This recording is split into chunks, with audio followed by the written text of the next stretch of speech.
Good morning, everybody. My name's Alex. I'm from Tamworth, Ontario, Canada. I'm Mr. Canadian here on YouTube, and I've had a lot of people ask me about what you see here in the background, my truck camper that I'm building this year for skidoo season. Um, when I started this build about 3 months ago, I've been just working at it here or there when I can after work and whatnot, and doing it all mainly by myself. I've had a couple buddies over here help me a few times, but mainly doing it myself. But one guy at work actually told me, he's like, "Oh, that looks like the guy from Alaska's camper." And I said, "Oh, I've never seen him. I'm not sure." So, anyways, he sent me the link, and it's Alaskan Full Send Overland, and the guy's name is Tim. And I looked him up on YouTube after my buddy told me about him, and yeah, like there's quite a bit of similarities between the two. So I thought that was pretty cool that Tim had the same idea as me, basically. Tim's is going to have a bit more than this will. I'm not sure if I'm going to put a cook stove in it or not, or a toilet. I definitely won't have a fridge. But I mainly built this because we go skidooing a lot in the winter. And me and my buddy Russ, we added it up last year. We spent about $1,200 just on rooms for staying when we went sledding. So I thought just a better way to save a little bit of money. And then with COVID and everything, I never really liked staying in hotel rooms to begin with. So anyways, this way I know my bed's going to be clean, and I'm going to be all right, right? So this camper is going in the back of a 2001 Dodge Ram 2500 Cummins diesel. And I'll just show you a little bit around here. So the back of the camper here, the deck at the bottom there, the very bottom is not part of the camper. It's just sitting on this. This is the actual camper, and I've got pressure treated 2x4s down there. This is some cedar decking, stained and waterproofed. The exterior of the back here is the same cedar decking, stained with a really nice, they call it black cherry.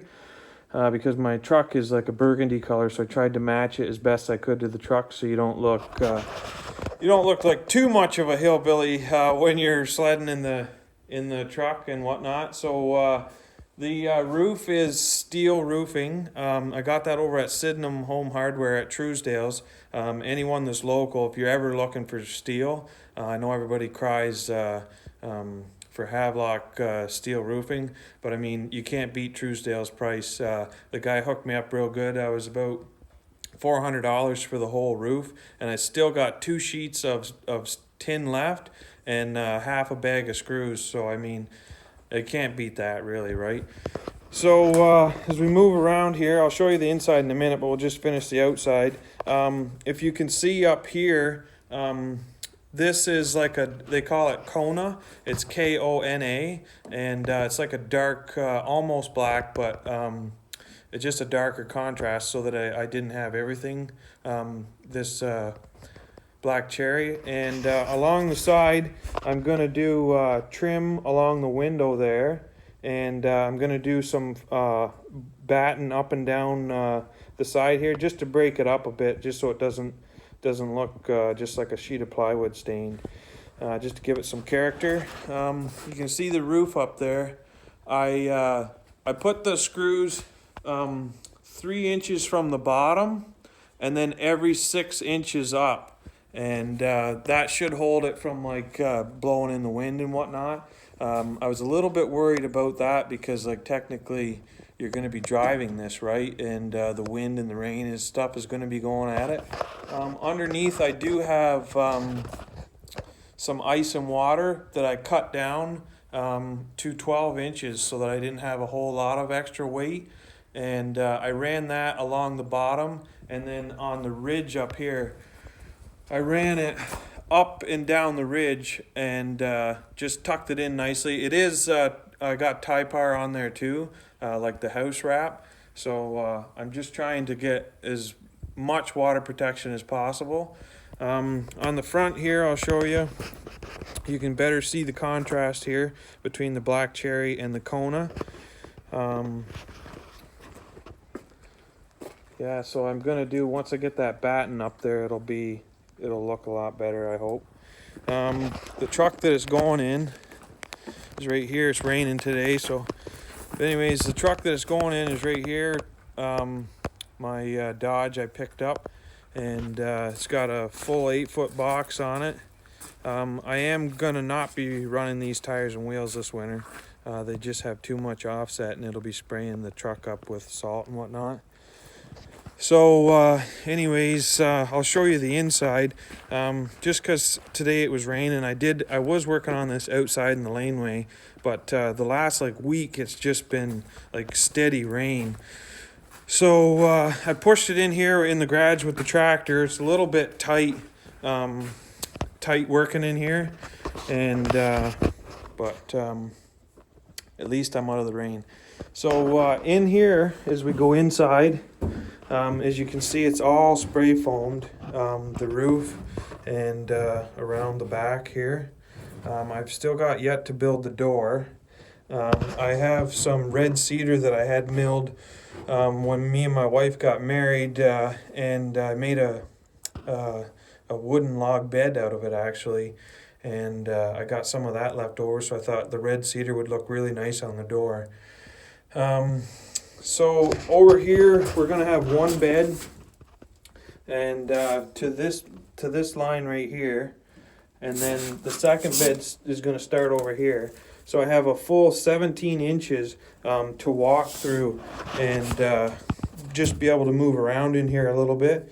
I think Timmy's was a little bit narrower. He just did it to the edge of the box sides. Mine's a full 8 feet wide, so I'm going to be hanging over the box sides a bit. I'm not planning on doing a whole lot of off-roading. It's mainly going to be highway stuff, so I'm not too worried about catching trees and whatnot. I mean, I don't really want to wreck my truck scraping it with trees and stuff. So, and I don't like to get it muddy. Everybody that knows me, they're like, "Man, you wash that truck more than anything." So, but I like to keep my stuff in good condition, and I just don't really. I'm never going to be mudding in that truck or going down too much of an off-road trail with it. So I'm not too worried about the width. I don't know, I guess I'll tell you about the wood stove. I did buy a little wood stove for back here in the corner. I don't know if you can see it out there. It's right there in the corner. But I put it in here just to try it the other night, and it's just a little bit too big, too close to the wall. I mean, you could put all the metal or tin you want there to try to protect it from the heat, but it's just way too close. So I'm gonna go to a welding shop here shortly. They've already got a plate of steel for me. They were doing the camper jacks for me.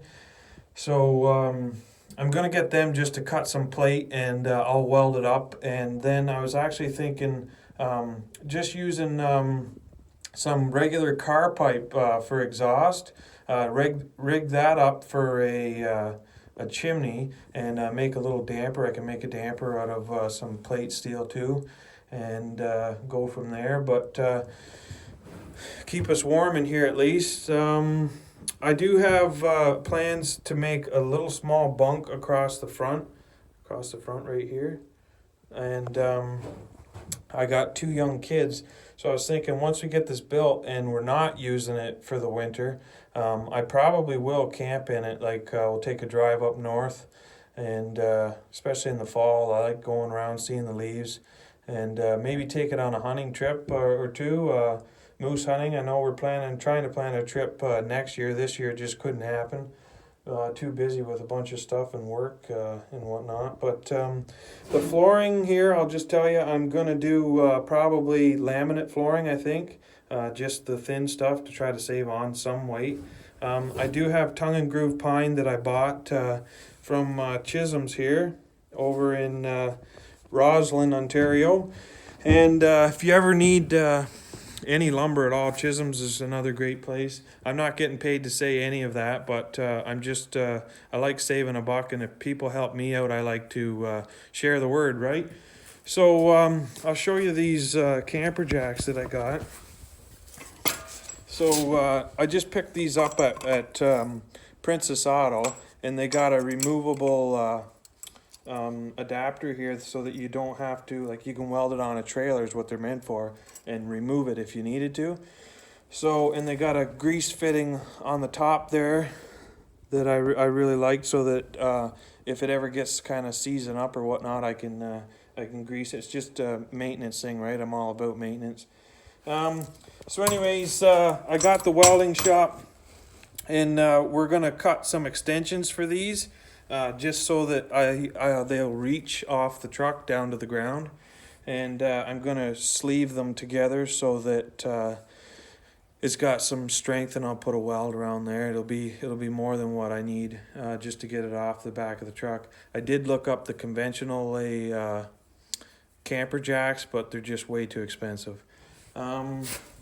So then here I've got a piece of triangle plate that's going to go on the bottom, and I got an 8x4 piece with a hole cut in it for this to sit into. It's going to recess in so I can get a real nice weld on the backside and the outside, just for some structural integrity. And the two corner pieces on here are going to be welded to the plate on the bottom, and then I'll probably leg bolt it, little short leg bolts, up through into the 2x4 framing.